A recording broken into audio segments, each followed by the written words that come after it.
They called it a miracle. They called it impossible. The truth is stranger and closer. On Christmas Eve 2001, a baby named Trevor Judge Waltrip was born in Louisiana. Nurses whispered. Scans glowed. Where a brain should sketch its continents, there was black water and a pale stalk of living tissue. Two clinical syllables followed like a printer stamping reality. Hydranencephaly, the cerebral hemispheres largely absent, the brainstem still online. Newspapers translated it brutally. Born without a brain. Trevor didn't die that night, or the next. He lived 12 years.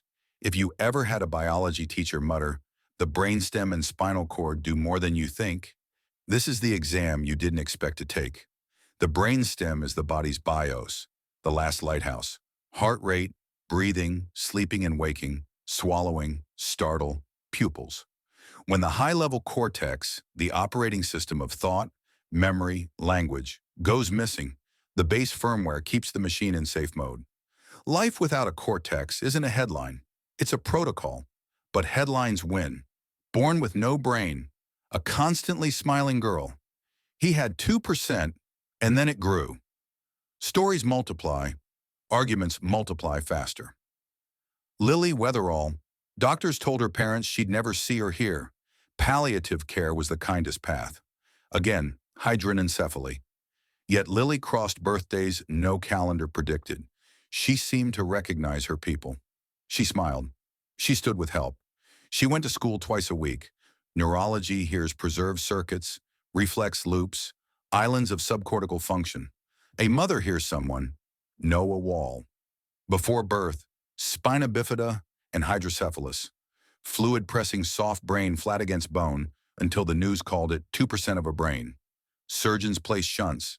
Pressure dropped. Tissue re-expanded. Did neurons grow from nothing? No. The hidden city unfolded like a collapsed lung re-inflating. Try telling a laughing 6-year-old doing math that he's just a correction to a headline. And Trevor's parents, told he wouldn't survive the night, learned something harder. A child can be alive and profoundly impaired. A heartbeat, a breath, and flickers of response can stretch into years. Love becomes a daily operating procedure. Now, separate monsters from the map. Myth 1. Without a brain means a skull full of nothing. Reality, most cases keep a brain stem and sometimes deep nuclei. That's why there is breath, suck, startle, sleep, wake. No brain is usually shorthand for no cerebral hemispheres, not literal emptiness. Myth 2. These children prove you can be conscious without a cortex. Debate lives here. Hydranencephalic infants track light, calm at touch, jump at sound. Reflexes or awareness? Most neurologists say sustained conscious experience needs cortical networks talking to each other. Most parents say they know when their child knows them. Cameras can't referee a feeling. Myth 3, 2% grew to 80%. What often grows is space. Drain fluid, tissue re-expands. Scanners finally see what was flattened. Triumph, yes.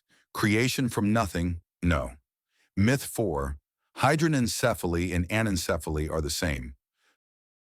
Anencephaly equals upper brain and skull never formed. Survival is ours today's. Hydranencephaly equals hemispheres destroyed, but skull and brainstem remain. Some infants live months or years.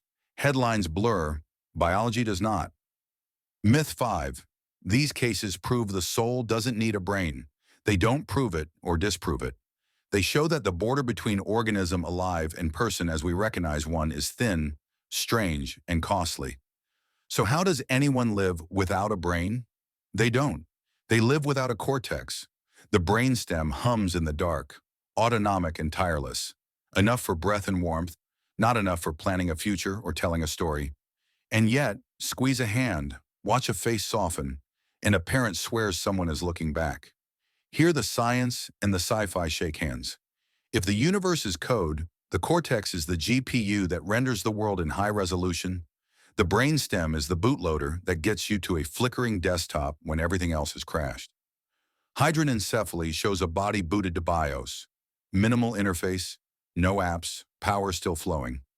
Hydrocephalus shows what happens when the screen is squashed. The program runs, but the pixels have nowhere to go. until a shunt frees the image and the picture reappears. What does that say about consciousness, the eye behind the eyes? Is it an app that requires full cortical hardware, or a networked field that sometimes flickers in reduced mode? Theories compete. Global workspace, a broadcasting hub across cortex, integrated information, consciousness equals how tightly information knits, together, predictive processing, the brain as a reality simulator. In every model, the brainstem is vital, but the cortex is where the movie plays. But what are we? A process? A pattern? A conversation the brain has with itself about the body and the world?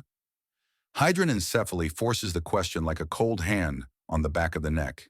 If personhood needs the theater of cortex, then these children are living organisms without the stage for the play. If personhood is a spectrum of capacities, then perhaps there is a dim room still lit, enough to notice warmth, enough to settle at a familiar voice, a small lantern held against the dark. Mystics would say, the self is the sky, brains are weather. Buddhists speak of aggregates, form, feeling, perception, formations, consciousness, coming together like a temporary city. When parts are missing, is there still a city? Perhaps only a campfire. Perhaps that's still real. A sci-fi writer would say, we're simulations built from predictions. The cortex renders a high-definition world.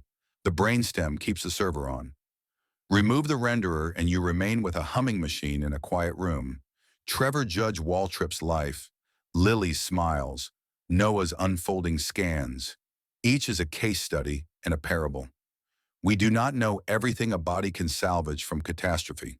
We do not know how little biology needs to keep going. We do not know why some children cross lines no one thought crossable. But we do know this.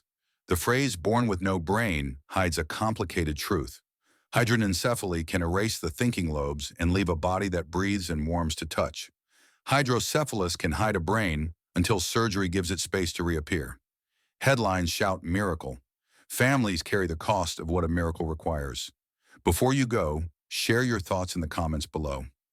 What do these stories say about consciousness and identity? If the brainstem can keep the lights on, is that enough to be someone? Or does personhood require the cortical theater where memory, story, and self are staged? Comment below this video with what you believe and why.